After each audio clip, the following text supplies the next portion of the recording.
Somewhere in your home, there is a bottle of ordinary water. A century ago, the most expensive water in America glowed faintly in the dark, and wealthy men paid $1 a bottle to drink it, convinced it would make them young again. But it made them rot instead. When that glowing water began dissolving the jawbones of the men who drank it, the United States government could not pull a single bottle from any shelf. Not because the label was a lie, because the label told the truth, and in 1928, that truth was perfectly legal. The story begins in a cold Paris laboratory at the end of the 1800s. Marie and Pierre Curie were grinding down tons of a black uranium ore called pitchblende, boiling it, filtering it, chasing something they could not yet see. In December of 1898, they announced they had found it. A new element, thousands of times more active than uranium, that glowed with a pale blue-green light in the darkness of their shed. It gave off heat. It gave off energy. And it did all of this with no fire, no fuel, nothing burning, seeming to break the most basic rule in physics, that energy has to come from somewhere. They named it radium, from the Latin word for ray. Marie Curie became the most famous scientist alive. A Nobel Prize in Physics in 1903, shared with Pierre and Henri Becquerel. A second Nobel in Chemistry in 1911, this time hers alone. No one had ever done that before. Radium became the most glamorous substance on Earth, a speck of it worth more than diamonds, kept in tiny lead-lined vials and photographed like a jewel. But somewhere between the laboratory and the newspaper, an idea got twisted. Scientists said radioactivity releases energy. The public heard something else. They heard that radium was energy, that radium was vitality, that radium somehow was life itself. And 100 industries were about to sell them that dream by the bottle. And sell it they did. For the better part of 30 years, radium was not contraband hidden in an alley. It was a premium health brand, sold in the finest department stores and printed across the pages of respectable magazines.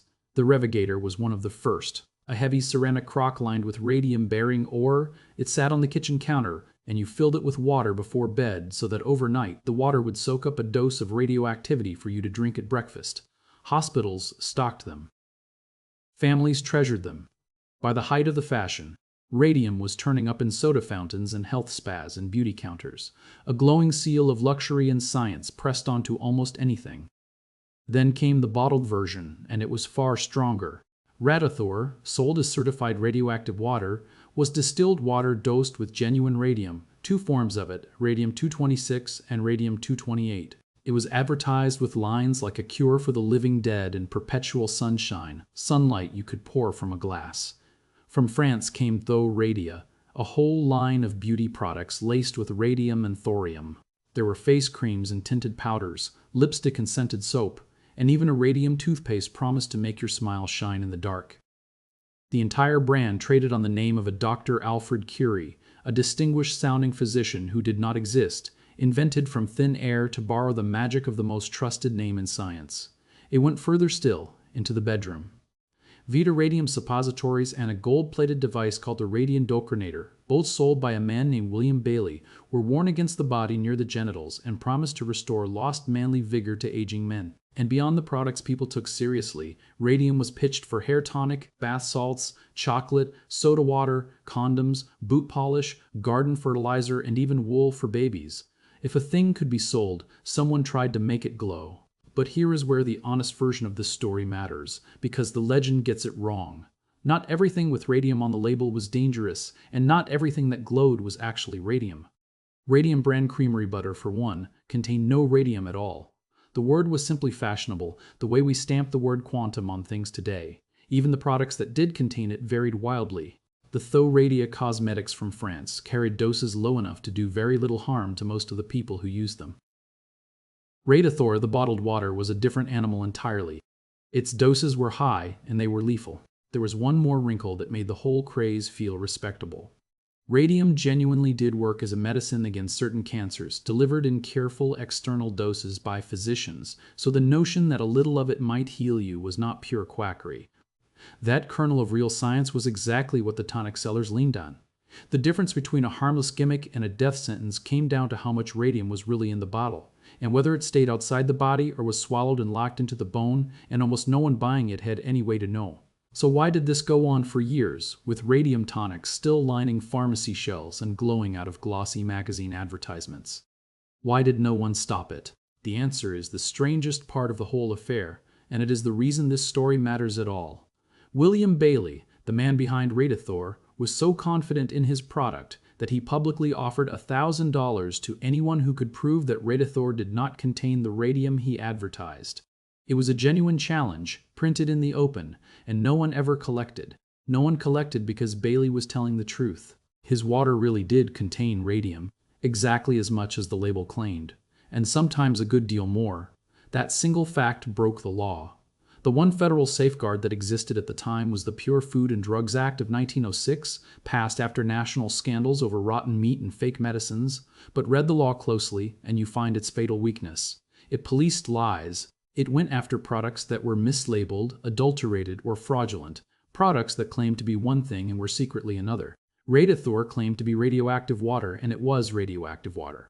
It was not misbranded, and it was not adulterated. What it said it was happened to be a slow poison. The government had built a wall against liars, and Radium simply walked around it by telling the truth. The craze did not survive because of a lie. It survived because the danger and the advertisement were the very same sentence.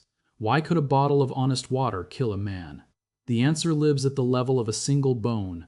Radium sits directly below calcium on the periodic table, and chemically the two are close cousins. Your body cannot tell them apart. When you swallow radium, your bloodstream carries it to your bones and files it away in your skeleton exactly as it would file away the calcium from a glass of milk. It becomes part of you, and there it stays. This is the trap. Radium-226 has a half-life of about 1,600 years, which means that for every human purpose it never leaves. It sits locked in the jaw, the spine, the long bones of the legs, and it decays, firing off alpha particles at point-blank range into the living bone and the marrow that makes your blood. Alpha particles are weak. A sheet of paper stops them, and your own skin stops them from the outside, which is why radium sealed in a vial across the room is fairly harmless. But there is no skin on the inside of your thigh bone. Lodged in the bone, that radiation has nowhere to go but straight into the cells packed around it, hour after hour, year after year for the rest of your life. In the marrow, that steady bombardment wrecks the body's ability to make healthy blood, and in the bone it seeds cancers that can take years to surface.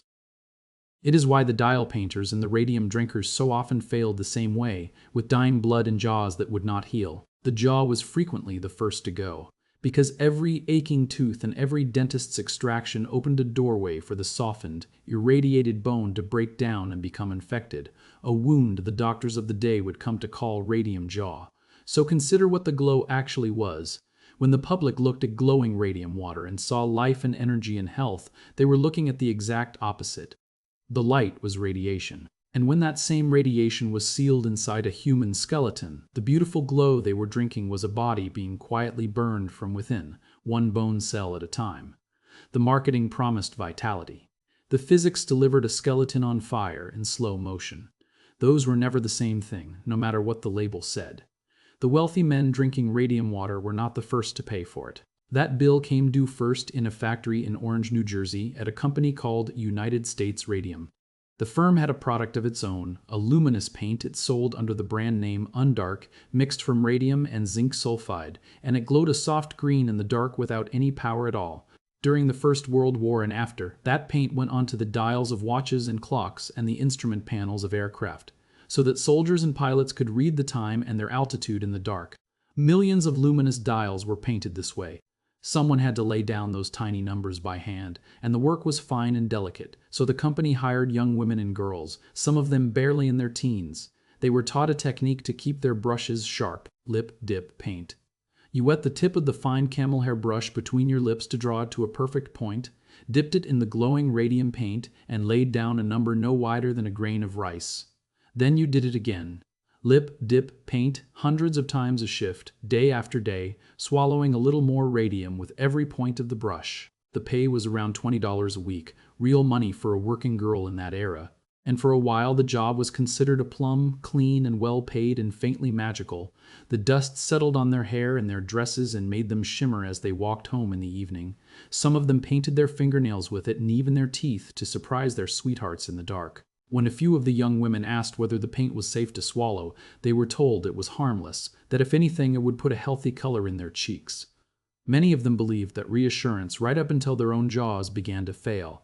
The cruelty of it sits in a single contrast. While the dial painters were putting the brushes in their mouths, the chemists and executives at the very same company handled radium behind lead screens and lifted it with long tongs, because they understood exactly what it was. The man who invented the undark paint, Savin von Sochaki, was one of them, and in November of 1928 he died of radium poisoning himself, killed by his own creation.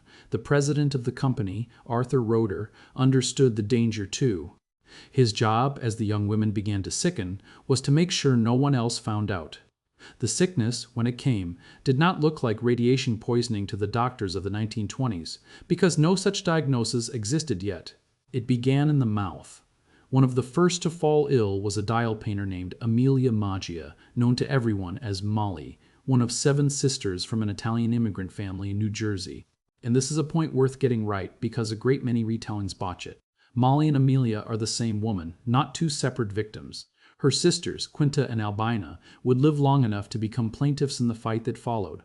Molly's teeth began to loosen and ache. Her dentist pulled one and the socket would not heal, only fester. Then her jawbone itself began to break apart, so softened by the radium lodged inside it that at one point her dentist lifted a piece of her jaw out of her mouth with his fingers. She was suffering terribly, and no one could say why. In September of 1922, Molly Maggia died. She was 24 years old. And on her death certificate, a doctor wrote that the cause was syphilis. That was not a mistake. It was a choice, and a convenient one. Syphilis carried a heavy shame in that era, the mark of a woman of loose morals, and blaming it did 2 things at once. It hid the real cause, and it quietly ruined the reputation of a dead girl who could no longer defend herself. For 5 years the lie held. Then, in October of 1927, Molly Maggia's body was lifted from its grave and examined again. 5 years in the ground, and her bones were still so radioactive that when they were laid against sealed photographic plates in a darkened room, the bones printed their own pale image onto the film, glowing from the inside with the very radium that had killed her. The syphilis lie died in that grave. The truth had been buried with her all along, and it was still burning. Proving it in the open took a scientist willing to look. Dr. Harrison Martland, the medical examiner for Essex County, started connecting the deaths around 1925, and his method was as grim as it was convincing. He took the bones of the dead women and measured the breath and the bodies of the living ones, and used the radiation coming off them as the evidence itself. Their own skeletons testified against the company. Radium was killing these women, Martland showed, and it was still doing it years after they had last touched a brush. Knowing the cause and getting justice were 2 very different things. One of the dial painters, a woman named Grace Fryer, decided to sue. It took her 2 full years just to find a lawyer willing to take the case, because United States Radium was well-funded and well-connected, and the science was strange and new. Finally, in 1927, a young attorney named Raymond Berry agreed to represent her. 5 women joined the suit together: Grace Fryer, Edna Hussman, Catherine Schaub, and Molly's 2 sisters, Quinta MacDonald and Albina Larice. The newspapers began to call them the Radium Girls, though most of them were grown women, and by the time they reached court, several were too sick to raise their arms to take the oath. They sued for $250,000 each.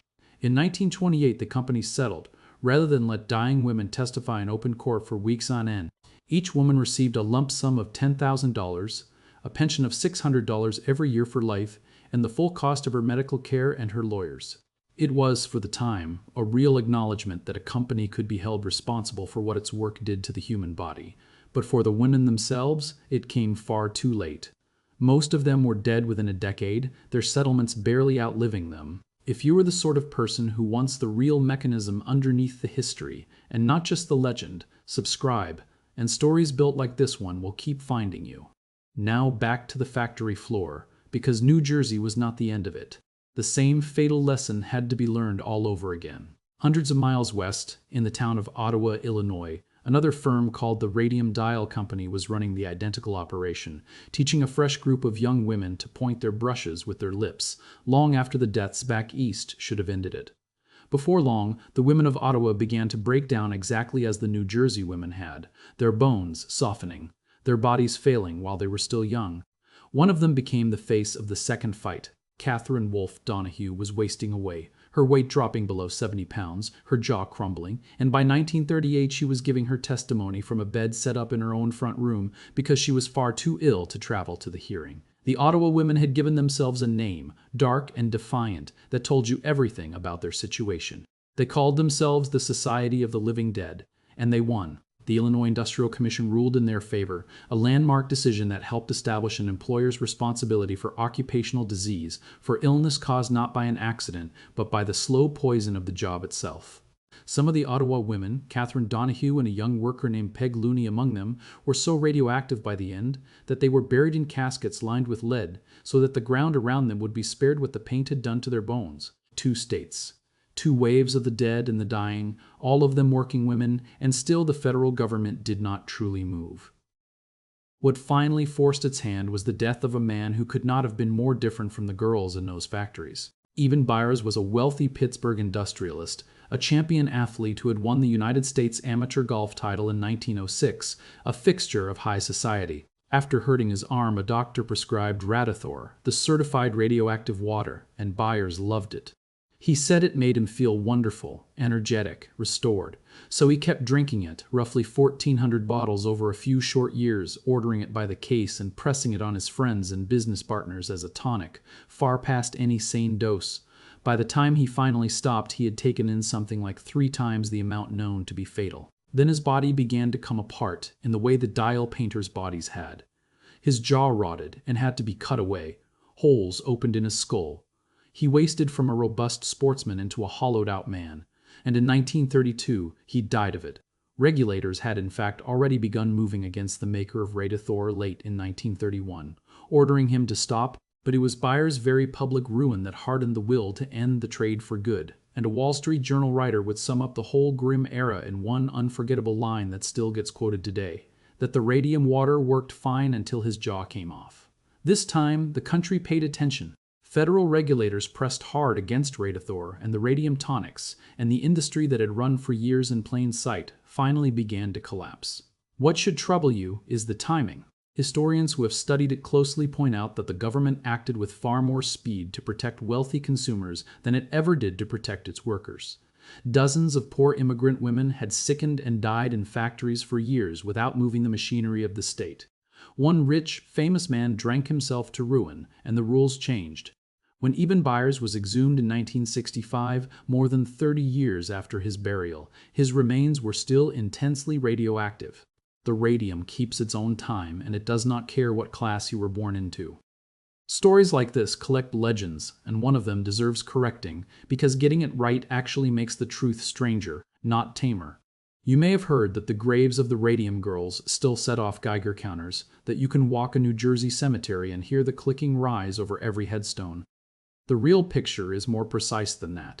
The exhumed bones were genuinely, measurably radioactive decades after death, and that part is solidly documented and astonishing enough on its own. But the image of a detector screaming over every grave is exaggerated.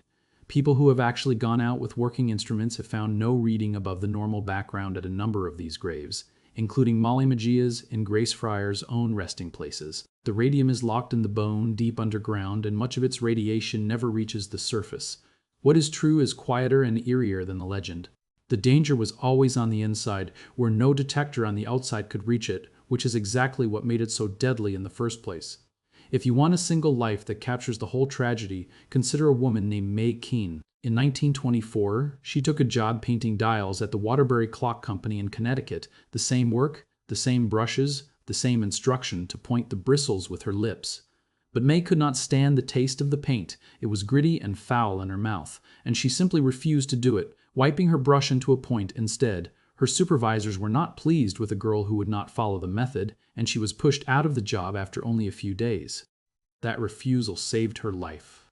The women who did as they were told, who dutifully wet the brush between their lips shift after shift, were in their graves within a decade or two, their skeletons filed away on laboratory shelves. May Keene, the girl who gagged on the paint and got herself fired for it, lived on.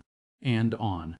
She lived to the age of 107 and died in 2014, one of the very last survivors of the whole era. The obedient ones were killed by the job. The one who disobeyed outlived every last one of them by more than half a century. And this is where the horror finally comes to mean something. Those radioactive skeletons, the ones the dial painters left behind, did not simply vanish into the ground. They were studied, with the family's knowledge in the later years, across nearly 100 years. Harrison Martland began it. The physicist Robley Evans at the Massachusetts Institute of Technology carried it further, developing a way to measure the radium inside a living body without ever cutting it open. And from 1969, a program called the Center for Human Radiobiology at Argonne National Laboratory tracked the surviving dial painters and the skeletons of those already gone as the single most important record of what radiation does inside a human body. Those women became the first genuine data set humanity ever had on internal radiation, the ground truth against which every later number would be checked.